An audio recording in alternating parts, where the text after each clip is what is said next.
ਮਾਨ ਸਰਕਾਰ ਦੀ ਇੱਕ ਅਲੱਗ ਤਰ੍ਹਾਂ ਦੀ ਵੀਡੀਓ ਸਾਹਮਣੇ ਆਈ ਹੈ ਜਿੱਥੇ ਕਿ ਕੈਬਨਿਟ ਮੰਤਰੀ ਲਾਲਜੀਤ ਸਿੰਘ ਭੁੱਲਰ ਜਿਹੜੇ ਨੇ ਆਪਣੀ ਕਾਰ ਦੇ ਰੂਫਟਾਪ ਤੇ ਨੇ। ਤਾਂ ਇਹ ਵੀਡੀਓ ਜੱਡ ਰੱਜ ਕੇ ਵਾਇਰਲ ਹੋ ਰਹੀ ਹੈ, ਸੋਸ਼ਲ ਮੀਡੀਆ ਤੇ ਬਹੁਤ ਸਾਰੀ ਵਾਇਰਲ ਹੋ ਰਹੀ ਹੈ। ਲੇਕਿਨ ਇਸ ਦੇ ਨਾਲ ਤੁਸੀਂ ਦੇਖ ਸਕਦੇ ਹੋ ਕਿ ਜਿਹੜੇ ਸੁਰੱਖਿਆ ਕਰਮੀ ਨੇ ਉਹ ਵੀ ਆਪਣੀ ਜਾਨ ਖਤਰੇ 'ਚ ਪਾ ਰਹੇ ਨੇ। ਤੇ ਅਗਰ ਆਮ ਵਿਅਕਤੀ ਅਗਰ ਇਸ ਤਰ੍ਹਾਂ ਦਾ ਕੋਈ ਕਾਰ ਕਰਦਾ ਹੈ ਤਾਂ ਉਸ ਦੇ ਉੱਤੇ ਕਾਰਵਾਈ ਵੀ ਕੀਤੀ ਜਾਂਦੀ ਹੈ। ਲੇਕਿਨ ਮੰਤਰੀ ਸਾਹਿਬ ਖੁਦ ਇਹ ਵੀਡੀਓ ਕਰਦੇ ਹੋਏ ਨਜ਼ਰ ਆ ਰਹੇ। ਤੇ ਤਸਵੀਰਾਂ ਸਾਂਝੀਆਂ ਕਰ ਰਹੇ ਹਾਂ ਤੁਹਾਨੂੰ ਅਸੀਂ ਮੰਤਰੀ ਦੇ ਉਸ ਕੰਮ ਦੀਆਂ ਨੇ ਜੋ ਕਿ ਵਿਵਾਦਾਂ ਦੇ ਘੇਰੇ 'ਚ ਹੈ। ਤੁਸੀਂ ਦੇਖ ਸਕਦੇ ਹੋ ਕਿਸ ਤਰੀਕੇ ਦੇ ਨਾਲ ਸਨਰੂਫ ਤੇ ਮੰਤਰੀ ਸਾਹਿਬ ਬੈਠ ਰਹੇ ਨੇ ਔਰ ਬੈਠ ਕੇ ਵੇਵ ਕਰ ਰਹੇ ਨੇ। ਤਾਂ ਵੇਵ ਕਰਕੇ ਜਿਹੜਾ ਹੈ ਆਪਣੀ ਜਾਨ ਮੁਸ਼ਕਿਲ 'ਚ ਪਾ ਰਹੇ ਤੇ ਨਾਲ ਆਪਣੇ ਸੰਤਰੀਆਂ ਦੀ ਜਾਨ ਵੀ ਮੁਸ਼ਕਿਲ 'ਚ ਪਾ ਰਹੇ ਨੇ। ਪਰ ਵੱਡਾ ਸਵਾਲ ਹੈ ਕਿ ਆਖਿਰਕਾਰ ਮੰਤਰੀ ਨੂੰ ਇਸ ਤਰ੍ਹਾਂ ਕਿਉਂ ਕਰਨਾ ਪਿਆ, ਕਿਉਂਕਿ ਮੰਤਰੀ ਸਾਹਿਬ ਜੋ ਕਿ ਲੋਕਾਂ ਦੇ ਚੁਣੇ ਹੋਏ ਨੁਮਾਇੰਦੇ ਨੇ, ਲੋਕਾਂ ਨੂੰ ਸੁਨੇਹਾ ਦਿੰਦੇ ਨੇ ਕਿ ਇਸ ਤਰ੍ਹਾਂ ਦੀ ਹੁੱਲੜਬਾਜ਼ੀ ਨਾ ਕੀਤੀ ਜਾਵੇ। ਲੇਕਿਨ ਮੰਤਰੀ ਸਾਹਿਬ ਹਾਈਵੇ ਦੇ ਉੱਤੇ ਜਿਸ ਤਰੀਕੇ ਦੇ ਨਾਲ ਬੈਠ ਕੇ ਇਸ ਐਕਟ ਨੂੰ ਕਰ ਰਹੇ ਨੇ ਉੱਥੇ ਬਹੁਤ ਸਾਰੇ ਸਵਾਲ ਖੜੇ ਹੋ ਰਹੇ ਨੇ, ਵਿਰੋਧੀਆਂ ਵੱਲੋਂ ਵੀ ਸਵਾਲ ਚੁੱਕੇ ਜਾ ਰਹੇ ਨੇ। ਪਰ ਆਖਿਰਕਾਰ ਮੰਤਰੀ ਸਾਹਿਬ ਨੂੰ ਇਸ ਤਰ੍ਹਾਂ ਕਿਉਂ ਕਰਨਾ ਪਿਆ, ਇਤਨੀ ਤੇਜ਼ ਰਫ਼ਤਾਰ ਗੱਡੀ 'ਚ ਆਪਣੀ ਜਾਨ ਜੋਖਿਮ 'ਚ ਪਾਣੀ, ਇਸ ਦੇ ਨਾਲ ਆਪਣੇ ਸੰਤਰੀਆਂ ਦੀ ਜਾਨ ਜੋਖਿਮ 'ਚ ਪਾਣੀ ਔਰ ਇੱਕ ਸਟੰਟਬਾਜ਼ੀ ਜਿਹੜੀ ਹੈ ਉਹਨਾਂ ਵੱਲੋਂ ਕੀਤੀ ਗਈ ਹੈ ਉਹ ਸਵਾਲਾਂ ਦੇ ਘੇਰੇ 'ਚ ਹੈ। ਅਕਸਰ ਅਸੀਂ ਦੇਖਦੇ ਹਾਂ ਕਿ ਲੋਕ ਆਪਣੇ ਲੀਡਰਸ ਨੂੰ ਫੋਲੋ ਕਰਦੇ ਨੇ। ਔਰ ਦੂਸਰੀ ਵੱਡੀ ਗੱਲ ਹੈ ਕਿ ਲਾਲਜੀਤ ਭੁੱਲਰ ਇੱਕ ਚੁਣੇ ਹੋਏ ਨੁਮਾਇੰਦੇ ਨੇ, ਉਸ ਹਲਕੇ ਤੋਂ ਚੁਣੇ ਹੋਏ ਨੁਮਾਇੰਦੇ ਨੇ ਜਿਹਦੇ ਵਿੱਚ ਉਹਨਾਂ ਨੇ ਕਿ ਵੱਡੇ ਇੱਕ ਲੀਡਰ ਨੂੰ ਹਰਾਇਆ।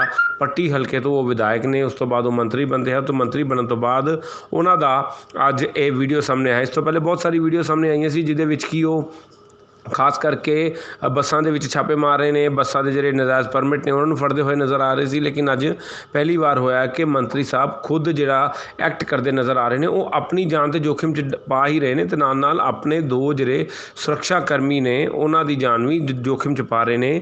ਤਾਂ ਇਸ ਮਾਮਲੇ ਦੇ ਵਿੱਚ ਤੁਹਾਡੀ ਕੀ ਰਾਏ ਹੈ, ਤੁਸੀਂ ਜ਼ਰੂਰ ਕਮੈਂਟ ਬਾਕਸ ਦੇ ਵਿੱਚ ਆਪਣੀ ਰਾਏ ਦੇ ਸਕਦੇ ਹੋ। ਕਿਉਂਕਿ ਮੰਤਰੀ ਸਾਹਿਬ ਜਿਸ ਤਰ੍ਹਾਂ ਆਪਣੀ ਗੱਡੀ 'ਚੋਂ ਬਾਹਰ ਨਿਕਲਦੇ ਨੇ ਔਰ ਕਾਰ ਦੇ ਉੱਤੇ ਬੈਠੇ ਹੋਏ ਨੇ ਔਰ ਕਿਸੇ ਵੇਲੇ ਵੀ ਅਗਰ ਇਸ ਤਰ੍ਹਾਂ ਦੇ ਮੌਕੇ 'ਤੇ ਅਗਰ ਉਹਨਾਂ ਦਾ ਬੈਲੈਂਸ ਖਰਾਬ ਹੋ ਸਕਦਾ ਹੈ ਤਾਂ ਉਹ ਡਿੱਗ ਸਕਦੇ ਨੇ, ਤਾਂ ਉਹਨਾਂ ਦੀ ਸੱਟਾਂ ਵੀ ਲੱਗ ਸਕਦੀਆਂ, ਉਹਨਾਂ ਨਾਲ ਕੋਈ ਵੱਡਾ ਹਾਦਸਾ ਵੀ ਹੋ ਸਕਦਾ ਹੈ। ਲੇਕਿਨ ਇਸ ਪੂਰੀ ਘਟਨਾਕ੍ਰਮ ਨੂੰ ਜਿਸ ਤਰੀਕੇ ਦੇ ਨਾਲ ਕੀਤਾ ਗਿਆ ਹੈ ਉਹ ਵੱਡੇ ਸਵਾਲ ਖੜੇ ਕਰਦਾ ਹੈ ਕਿ ਆਖਿਰਕਾਰ ਮੰਤਰੀ ਸਾਹਿਬ ਨੂੰ ਇਸ ਤਰ੍ਹਾਂ ਦੇ ਕੰਮ ਕਰਨ ਦੀ ਲੋੜ ਕਿਉਂ ਪਈ, ਕਿਉਂ ਮੰਤਰੀ ਸਾਹਿਬ ਇਸ ਤਰ੍ਹਾਂ ਸ਼ੋਹਰਤ ਲੈਣ ਦੇ ਚੱਕਰ ਦੇ ਵਿੱਚ ਗੱਡੀ ਦੇ ਉੱਤੇ ਚੜ੍ਹ ਗਏ, ਗੱਡੀ ਦੇ ਉੱਤੇ ਚੜ੍ਹ ਕੇ ਵੇਵ ਕਰਦੇ ਰਹੇ। ਔਰ ਜਿਸ ਤਰੀਕੇ ਦੇ ਨਾਲ ਜਿਹੜਾ ਉਹਨਾਂ ਨੇ ਕੱਪੜੇ ਪਾਏ ਸੀ ਤੁਸੀਂ ਦੇਖ ਸਕਦੇ ਹੋ ਕਿੰਨੀ ਕੁ ਹਵਾ ਉਹਨਾਂ ਨੂੰ ਵੱਜ ਰਹੀ ਹੈ, ਤਾਂ ਉਹ ਆਪਣਾ ਬੈਲੈਂਸ ਵੀ ਗਵਾ ਸਕਦੇ ਨੇ। ਔਰ ਜਿਹੜੇ ਉਹਨਾਂ ਦੇ ਨਾਲ ਸੰਤਰੀ ਨੇ ਉਹ ਵੀ ਆਪਣੀ ਜਿਹੜੀ ਗੱਡੀ ਦੀ ਬਾਰੀ ਹੈ ਉਹਦੇ 'ਚੋਂ ਬਾਹਰ ਆ ਕੇ ਮੰਤਰੀ ਸਾਹਿਬ ਨੂੰ ਪ੍ਰੋਟੈਕਟ ਕਰਨ ਦੀ ਕੋਸ਼ਿਸ਼ ਕਰ ਰਹੇ ਨੇ। ਲੇਕਿਨ ਆਖਿਰਕਾਰ ਮੰਤਰੀ ਸਾਹਿਬ ਨੂੰ ਇਸ ਤਰ੍ਹਾਂ ਕਿਉਂ ਕਰਨਾ ਪਿਆ, ਤਾਂ ਇਹ ਸਵਾਲ ਖੜੇ ਹੋ ਰਹੇ ਨੇ ਕਿ ਕਿਸ ਤਰ੍ਹਾਂ ਦੀ ਸ਼ੋਹਰਤ ਜਿਹੜੇ ਨੇ ਆਮ ਆਦਮੀ ਪਾਰਟੀ ਦੇ ਵੱਡੇ ਮੰਤਰੀ ਲੈਣਾ ਚਾਹੁੰਦੇ ਨੇ। ਇਸ